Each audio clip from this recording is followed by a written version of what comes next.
Hello दोस्तों, नमस्कार, आदाब, सत श्री अकाल। आप सभी का स्वागत है मेरे साथ मेरे चैनल पे द सीक्रेट टीचर्स पे। और दोस्तों, आज हम लोग अपने करंट अफेयर का नया सेशन कर रहे हैं। करंट अफेयर का जो सेशन करता हूँ मैं द हिंदू, इंडियन एक्सप्रेस और बेसिकली BBC वर्ल्ड से जो और PIB की न्यूज़ होती हैं उनसे हम लोग खबरें लेके आते हैं। ठीक है, तो मैं यहाँ पे क्वेश्चंस के थ्रू कराता हूँ जो आपके आने वाले अपकमिंग एग्जामिनेशन में काफ़ी ज़्यादा इंपॉर्टेंट होते हैं। तो सबसे पहले क्वेश्चन से स्टार्ट करते हैं। सबसे पहला क्वेश्चन आपकी स्क्रीन पे होगा, आप लोग उसे पढ़िएगा। सबसे पहला क्वेश्चन है, भारत का पहला प्लाज्मा बैंक कहाँ पर बनाया गया है? तो ये क्वेश्चन मैं आपको 2-3 दिन पहले भी पढ़ा चुका हूँ। जो भारत का पहला प्लाज्मा बैंक है वो दिल्ली में बनाया गया है। कहाँ बनाया गया? दिल्ली में। ठीक है, तो इस क्वेश्चन का आंसर हो जाएगा दिल्ली। दिल्ली में बनाया गया है। और जो इंस्टीट्यूट इस पे काम कर रहा है उस इंस्टीट्यूट का नाम आपसे पूछ लिया जाता है ILBS। ये इंस्टीट्यूट है। ठीक है, इसका फुल फॉर्म है institute of liver and biliary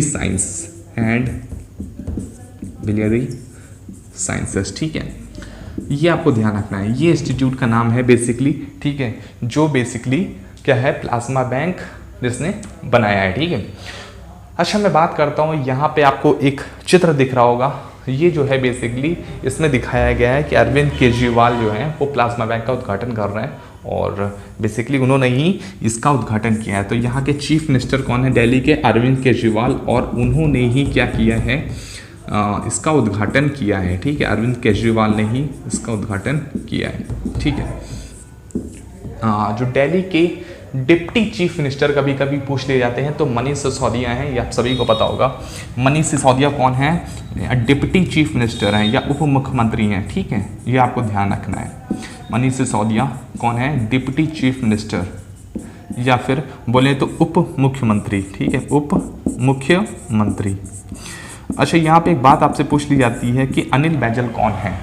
तो पूछ लिया जाता है अनिल बैजल कौन है। तो ध्यान रखना है, अनिल बैजल जो हैं, अनिल बैजल के बारे में पूछा तो अनिल बैजल जो हैं वो दिल्ली के उपराज्यपाल हैं। क्या है? उपराज्यपाल है। यहाँ पे दिल्ली में राज्यपाल नहीं होते, उपराज्यपाल होते हैं। जितने भी केंद्र शासित प्रदेश हैं, अगर वहाँ पे विधानसभा होती है तो वहाँ पे राज्यपाल नहीं कहलाते, वहाँ पे हमेशा क्या कहलाते हैं? उपराज्यपाल कहलाते हैं। इंग्लिश में बोलते हैं लेफ्टिनेंट गवर्नर। ठीक है, चलिए आगे बढ़ते हैं सेकंड क्वेश्चन पे। इसमें और कुछ खास बातें नहीं थी। हाँ, ये आप पूछ लिया जाता है कि ICMR के बारे में इस समय पूछा जा सकता है आपके एग्जामिनेशन में। तो ICMR के बारे में जान लीजिए कि ICMR का फुल फॉर्म होता है Indian council of medical research. क्या होता है? Indian council of medical research. और ये 1949 में बनी थी। और मैं आपको एक और बात बता देता हूँ कि जो है जो उसके हेड हैं वो हैं डॉक्टर बलराम भार्गव हैं। ठीक है, सेकंड क्वेश्चन पे चलते हैं। सेकंड क्वेश्चन आप पढ़िएगा। सेकंड क्वेश्चन है, अभी हाल ही में किस राज्य ने 11वीं व 12वीं के कोर्स में संवेदनशील टॉपिक हटाए जाने पर CBSE से जवाब मांगा है? तो बेसिकली अभी क्या हुआ है यार, CBSE ने एक थोड़ा सा कंट्रोवर्सी क्रिएट कर दी है। उसने कुछ टॉपिक हटा दिए हैं 11th से और 12th से। ठीक है, इन दोनों क्लासेस से कुछ टॉपिक हटा दिए। अब बेसिकली क्या है, टॉपिक तो हटाना था क्योंकि सभी जो जितने भी राज्य हैं वो चाहते थे कि थोड़ा सा सिलेबस कम किया जाए ड्यू टू द कोविड-19। तो यहाँ पे जो कोर्सेज हैं जो भी कोर्सेज हैं 11th और 12th के, वो कोर्सेज कम किए जाने की मांग हो रही थी। और यहाँ पे जो दिल्ली सरकार ने भी बोला था कि भाई कोर्स को 70% तक किया जाए। जो प्रेजेंट टाइम में कोर्स है उसको कितना किया जाए? 70% तक किया जाए। लेकिन यहाँ पे जो इस क्वेश्चन का आंसर है कि किसने हटाए जाने पर जवाब मांगा है, तो ये जवाब मांगा है दिल्ली सरकार ने ही जवाब मांगा है। अब दिल्ली सरकार कह भी रही है कि 70% तक कोर्स कम करो, और जब CBSE कोर्स कम कर रही है तो जवाब भी मांग रहे हैं। अब जवाब क्यों मांगा जा रहा है इसके बारे में समझिएगा। यहाँ पे जवाब इसलिए मांगा जा रहा है क्योंकि मैंने बोला है ना, CBSE ने कुछ संवेदनशील टॉपिक हटाए हैं। जैसे एक मैं बात करता हूँ, धर्मनिरपेक्षता एक टॉपिक था। ठीक है, धर्मनिरपेक्षता। ठीक है, इसके ऊपर ये टॉपिक पूरा का पूरा हटा दिया। ठीक है, दूसरी बात करते हैं डेमोक्रेसी का टॉपिक। ठीक है, डेमोक्रेसी या लोकतंत्र, डेमोक्रेसी का टॉपिक हटा दिया। डेमोक्रेसी एंड डाइवर्सिटी नाम से चैप्टर था, उसको हटा दिया सोशल स्टडीज का। इसके बाद बात करते हैं सेफ्टी एक्ट, ठीक है, फूड सेफ्टी एक्ट हटा दिया। तो ये बहुत सारे टॉपिक थे जो सीबीएसई ने बेसिकली कोर्स तो कम करने के लिए हटा तो दिया, लेकिन ये बहुत इंपॉर्टेंट टॉपिक थे जो बेसिकली आम इंसान को पढ़ना बहुत ज़रूरी है, ठीक है। तो ये एक चीज़ थी। और ये जो सीबीएसई जब टॉपिक हटाती है तो अपने मन से नहीं हटाती है, इसको परमिशन लेनी पड़ती है एचआरडी मंत्रालय से, ठीक है, ह्यूमन रिसोर्सेज एंड डेवलपमेंट।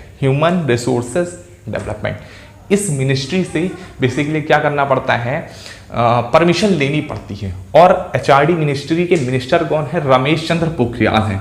कौन है, रमेश चंद्र पोखरियाल, ठीक है। तो ध्यान रखिएगा, इन्होंने ही परमिशन दी है भाई कि ये टॉपिक, ये जो इंपॉर्टेंट टॉपिक हैं उसको हटाया जाए, जो कि एक सही बात नहीं है मेरे हिसाब से भी अगर देखा जाए तो। इन टॉपिकों को हटाना एक अपने लोकतंत्र के लिए अच्छा नहीं है, ठीक है। और चलिए आगे बढ़ते हैं हम लोग, अगले क्वेश्चन पे चलते हैं, थर्ड क्वेश्चन पे चलते हैं। थर्ड क्वेश्चन कहता है 11 जुलाई को कौन सा दिवस मनाया जाता है। तो 11 जुलाई को जो है बहुत इंपॉर्टेंट डे मनाया जाता है। देखिए 2 दिवस मनाए जाते हैं, लेकिन मैंने आपके ऑप्शन में सिर्फ एक ही लिखा है। आप सभी को पता होगा विश्व जनसंख्या दिवस तो मनाया जाता है, विश्व जनसंख्या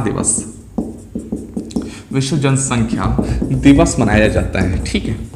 अच्छा, ये विश्व जनसंख्या दिवस जो है वो बेसिकली क्यों मनाया जाता है ये समझिएगा। एक यूनाइटेड नेशन की एक क्या कहते हैं स्पेशलाइज्ड एजेंसी है, यूएनडीपी करके, यूनाइटेड नेशन डेवलपमेंट प्रोग्राम, ठीक है। यूनाइटेड नेशन डेवलपमेंट प्रोग्राम यहाँ लिख देता हूँ मैं, यूनाइटेड नेशन डेवलपमेंट प्रोग्राम, ठीक है। तो ये इसकी स्पेशलाइज्ड एजेंसी है जिसने बेसिकली क्या किया था, 11 जुलाई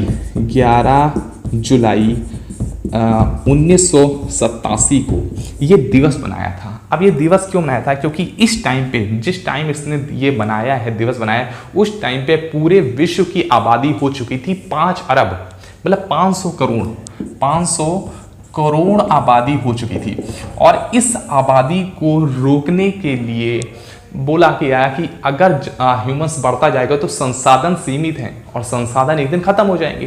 तो आबादी को रोकने के लिए ये डे मनाया गया जिसमें अवेयरनेस फैलाई गई कि जो है इंसानों को हमें एक लिमिट दायरे तक ही बढ़ाना चाहिए, आगे नहीं बढ़ाना चाहिए। लेकिन आज क्या है, आज इसके 20-30 साल बाद क्या हो रहा है, 700 करोड़ आबादी हो गई है, ठीक है, 700 करोड़ आबादी हो गई है, आबादी रुक नहीं रही है, ठीक।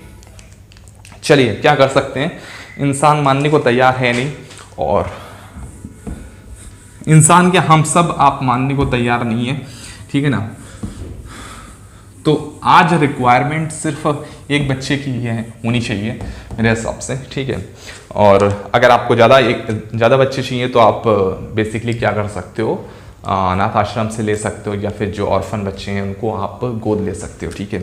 चलिए चौथे क्वेश्चन पे चलते हैं। चौथा क्वेश्चन क्या कहता है, अभी हाल ही में प्रसिद्ध कॉमेडियन की जो है मृत्यु हो चुकी है। जो प्रसिद्ध कॉमेडियन कौन है इनमें से, तो जगदीप जी हैं। आपने सूरमा भोपाली जो वर्ड है, या फिर जो आपने सुना होगा शोले में बोलते हैं सूरमा भोपाली, ठीक है ना, तो वही है ये जगदीप। इनकी आपको पिक्चर दिख रही होगी। तो जगदीप जी की जो है वो मृत्यु हो चुकी है 1939 से लेकर के और 2020 तक, ठीक है। तो बहुत याद किए जाएंगे इनको, सब लोगों ने अक्सर देखा होगा, सूरमा भोपाली के नाम से अक्सर लोग नहीं जानते थे, ठीक है ना, क्योंकि इनका एक डायलॉग था शोले में, सूरमा भोपाली, ठीक है। चलो अगले क्वेश्चन पे चलते हैं। पांचवा क्वेश्चन नहीं है, ग्राफ है आपके सामने जो दिख रहा होगा, और ये बेसिकली कोविड-19 का ग्राफ है जो वर्ल्ड की आपको दशा बता रहा है। जो कंफर्म्ड केस हैं वो कितने हो चुके हैं, 1,18,00,000 हो चुके हैं, काफ़ी बढ़ते जा रहे हैं। और कितने में बढ़ रहे हैं, ज़्यादातर तो ब्राज़ील में बढ़ रहे हैं, और इंडिया में भी बढ़ रहे हैं, और यूएसए में भी बढ़ रहे हैं, ठीक है। ये 3 कंट्री अभी भी बढ़ रही हैं काफ़ी ज़्यादा।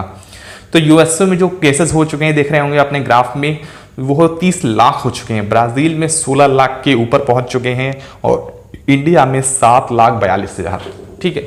चौथे नंबर पर रशिया है जो 6,99,000 केसेस के साथ में है। अच्छा आगे बढ़ते हैं हम लोग यहाँ पे देखिएगा इंडिया का ग्राफ भी मैं आपको दिखा दे रहा हूँ, इंडिया का ग्राफ भी आप लोग देख लीजिएगा, ठीक है। चलिए छठे क्वेश्चन पे चलते हैं। छठा क्वेश्चन आपके स्क्रीन के सामने होगा। टिकटॉक के बैन होने के बाद हाल ही में किस सोशल मीडिया प्लेटफॉर्म ने शॉर्ट वीडियो ऐप लॉन्च करी है? तो ये जो लॉन्च करी है, मतलब टिकटॉक तो बैन हो चुका है, अभी किसने लॉन्च किया? अभी इंस्टाग्राम ने लॉन्च किया है, ठीक है। तो इस क्वेश्चन का आंसर हो जाएगा इंस्टाग्राम ने लॉन्च किया है। बहुत ध्यान रखिएगा, इंस्टाग्राम ने एक लॉन्च किया है, उसका नाम है रील्स।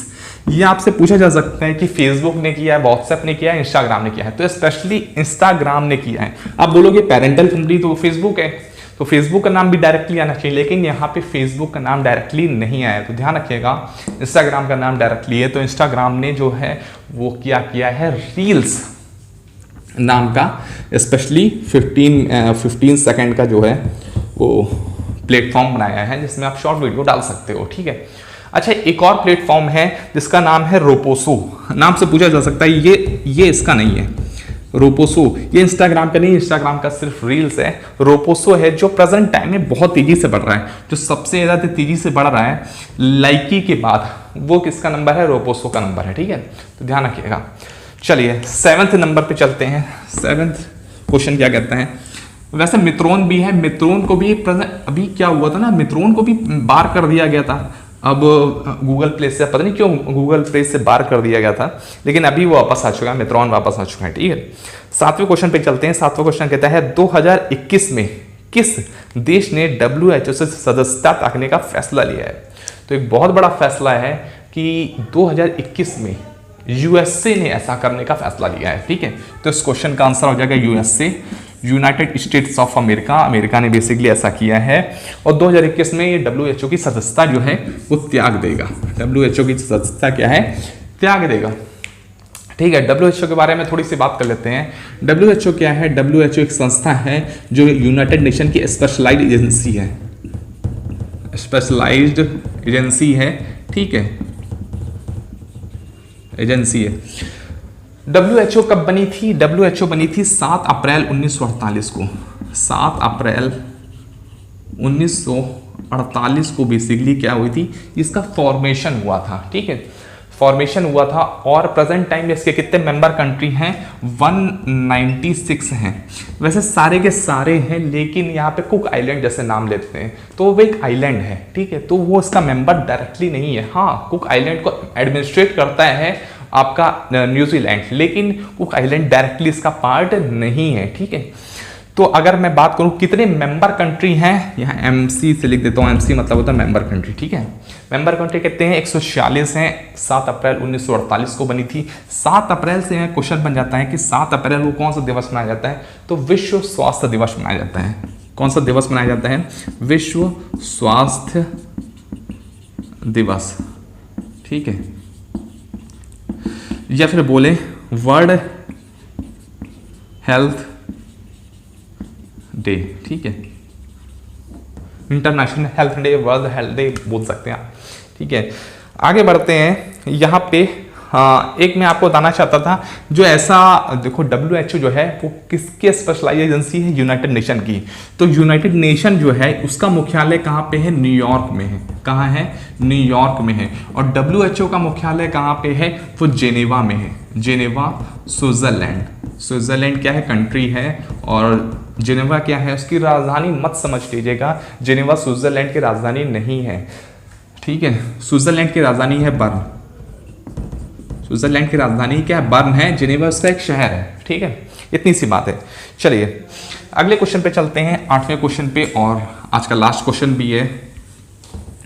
चलिए 8वां क्वेश्चन क्या है? 8वां क्वेश्चन पढ़िएगा। 8वां क्वेश्चन कहता है कि जो है कैबिनेट किन 3 PSU का सम्मिश्रण करने वाली है? जो कैबिनेट है वो 3 इंश्योरेंस जो PSU हैं उनका सम्मिश्रण करने वाली है।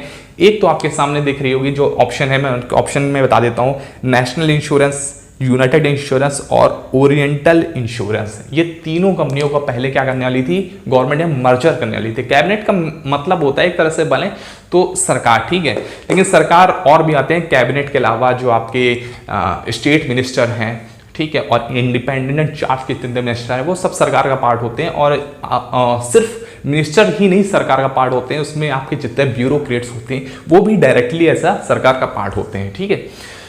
तो यहाँ पे बेसिकली क्या हुआ, कैबिनेट ने ये जो तीन पीएसयू हैं आपकी ओरिएंटल, इंश्योरेंस और आपकी ये कौन सी थी, नेशनल, ठीक है, इन तीनों पीएसयू को सम्मिश्रण मतलब एक साथ करने का प्लान किया था, लेकिन अभी क्या हुआ, इसको प्लान को ड्रॉप कर दिया गया है, ठीक है। तो आज की करंट अफेयर में यही रखता हूँ, उम्मीद है आपको पसंद आई होगी, पसंद आई तो लाइक जरूर करिएगा। तब तक के चलते हैं, बाय बाय, टेक केयर।